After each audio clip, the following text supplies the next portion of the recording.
Is Call of Duty World War II the game that will set this popular shooter back on the right track? Stick around to find out.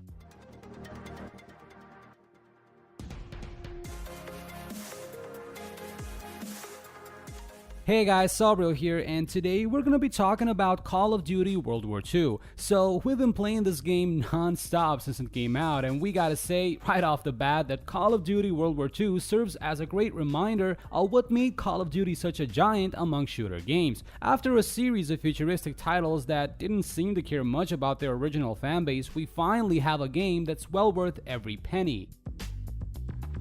As its very name suggests, Call of Duty World War II covers the events from the Second World War. It tells the personal story of boys who became men and soldiers overnight as they land on the Omaha beach where they were welcomed by heavy machine gun fire. The game holds nothing back. You start the campaign from D-Day, which serves as an introduction of the tone of the campaign mode.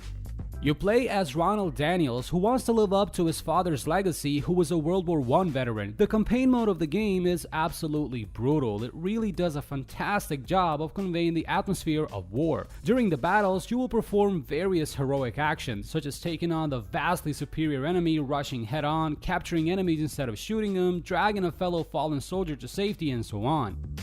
The campaign covers all major events from the war, but it also delivers in some other areas that are usually left out in the official histories. For example, one of the Jewish American soldiers, Zussman, does not get on well with his superiors solely for the fact that he is Jewish. A black officer gets almost no respect from his squad mates. A woman kills the commander who killed her entire family, which reminds players that women played a big role in the war, which is something you don't often hear on TV.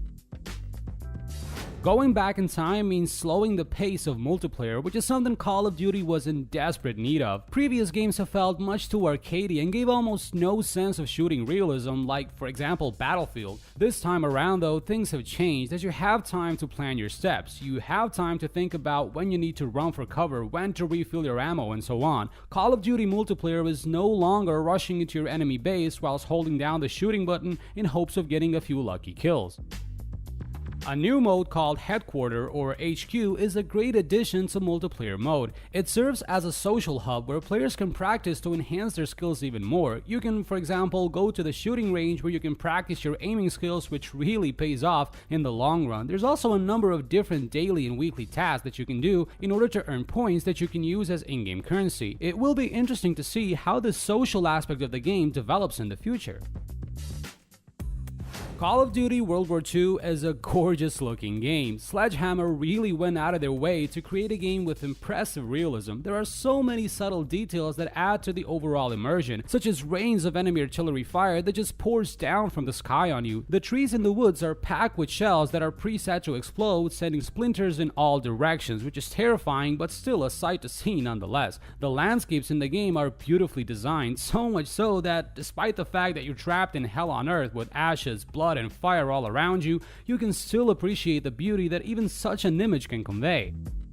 What really stands out in this game though is the amazing attention to detail in the audio presentation. The sound of machine guns firing, bombs exploding, planes flying over your head is really something else. As you move through the forests and valleys of these war-torn areas, you just cannot help but be completely immersed in the moment. Being able to convey the brutality of war is of crucial importance in games like this, and we think it's safe to say that Sledgehammer knocked this one out of the park.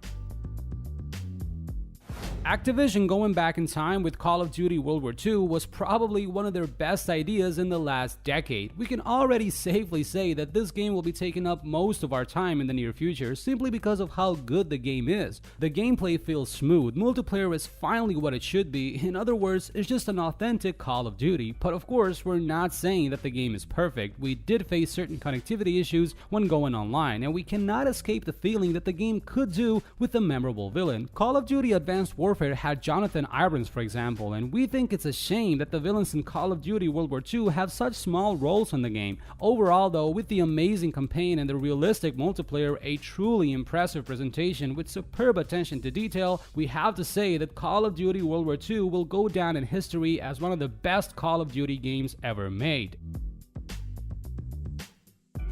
So those are our thoughts on Call of Duty World War II. Let us know down in the comment section below, what do you guys think about this game? Do you like it as much as we do, or do you think Activision should have stayed with science fiction? We always love to hear from you, and please make sure to head over to AltChar.com for much more content like this. Thanks a lot for watching, and this is Sabriel, and see you in the next video.